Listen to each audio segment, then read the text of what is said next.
আচ্ছা, একটা ব্যাপার কি খেয়াল করেছেন? আমরা চুলের জন্য কত কি করি। মানে দামি শ্যাম্পু, কন্ডিশনার, নতুন নতুন সিরাম, কিন্তু আয়নার সামনে দাঁড়ালে সেই একই সমস্যা। চুল পাতলা হয়ে যাচ্ছে। হ্যাঁ, চুল পাতলা হয়ে যাচ্ছে, মাথার ত্বক দেখা যাচ্ছে। মনে হয় এত চেষ্টার পরেও আসল জায়গায় যেন হাতি পড়ছে না। আপনার কথাটা একদম ঠিক। আর এখানেই কিন্তু সবচেয়ে বড় ভুলটা হয়। আমরা চুলের গোড়াকে ধরুন একটা গাড়ির ইঞ্জিনের মতো ভাবতে পারি। আচ্ছা, বাইরে থেকে গাড়িটা যতই চকচকে করে পালিশ করা হোক না কেন, ভেতরে যদি ঠিকঠাক তেল বা জ্বালানি না যায়, ইঞ্জিন তো চলবে না। ঠিক। চুলের স্বাস্থ্যটাও ঠিক তেমনই। মানে বাহ্যিক যত্নের চেয়ে অনেক বেশি নির্ভর করে ভেতরের পুষ্টির উপর। তাহলে আসল সমস্যাটা কোথায়? চুল পড়ে কেন এত? আমাদের আজকের আলোচনার মূল ফোকাস তো এটাই। 90% ক্ষেত্রেই দেখা যায় কারণটা বেশ গভীর। প্রথম কারণটা হলো যাকে বলে আধুনিক অপুষ্টি। আধুনিক অপুষ্টি মানে? আমরা হয়তো ক্যালোরি খাচ্ছি প্রচুর, কিন্তু আমাদের প্লেটে প্রোটিন, আয়রন বা ভালো ফ্যাটের মতো জরুরি জিনিসগুলোই নেই। ও, তখন শরীর চুল বানানোকে একটা বিলাসিতা মনে করে। আগে জরুরি অঙ্গগুলোকে পুষ্টি পাঠায়, আর চুলের সাপ্লাই লাইনটা বন্ধ করে দেয়। একদম বন্ধ করে দেয়। তার মানে বিপদে পড়লে শরীর সবার আগে চুলকে বাদ দিয়ে দেয়। এর সাথে তো মানসিক চাপের একটা ব্যাপারও আছে, তাই না? অবশ্যই। দীর্ঘস্থায়ী স্ট্রেস কর্টিসল হরমোন বাড়ায়, যা চুলের ফলিকল বা গোড়াকে জোর করে একটা বিশ্রামের দশায় পাঠিয়ে দেয়। মানে চুল আর বাড়ে না তখন? বাড়ে না, শুধু ঝরে পড়ার অপেক্ষা করে।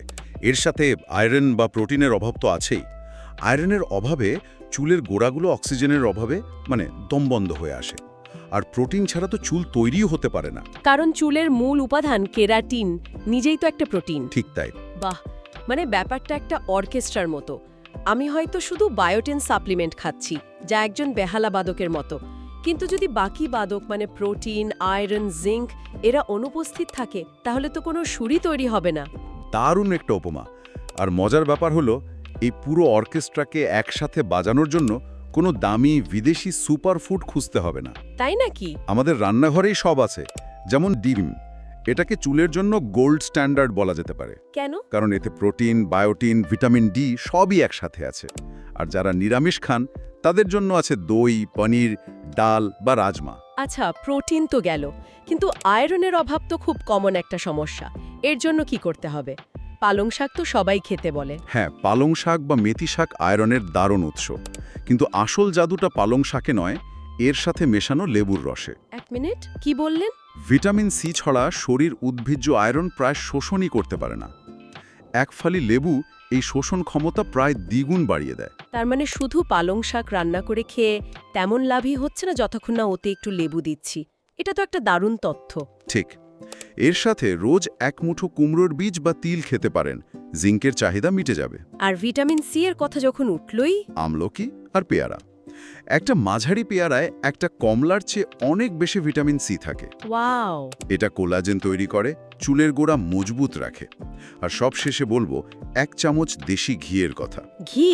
হ্যাঁ, এটা শরীরের প্রদাহ কমায় আর চুলের ফলিকলের জন্য একটা স্বাস্থ্যকর পরিবেশ তৈরি করে। খাবার তো বুঝলাম, কিন্তু আমার এক বন্ধু আছে যে একদম পারফেক্ট ডায়েট করে, কিন্তু অঞ্চম স্ট্রেসে থাকে আর ঘুমায়ও কম। ওর চুলও পড়ে। তাহলে কি সব চেষ্টাই বৃথা? খুব গুরুত্বপূর্ণ একটা পয়েন্ট। ডায়েট আর জীবনযাত্রা একে অপরের পরিপূরক। একটাকে ছাড়া অন্যটা অসম্পূর্ণ। অপর্যাপ্ত ঘুম বা মানসিক চাপ চুলের বৃদ্ধিচক্রকে থামিয়ে দিতে পারে। আমাদের এটা বুঝতে হবে। শ্যাম্পু মাথার ত্বক পরিষ্কার করে, কিন্তু চুলের ঘনত্ব বাড়ায় আয়রন। রাইট।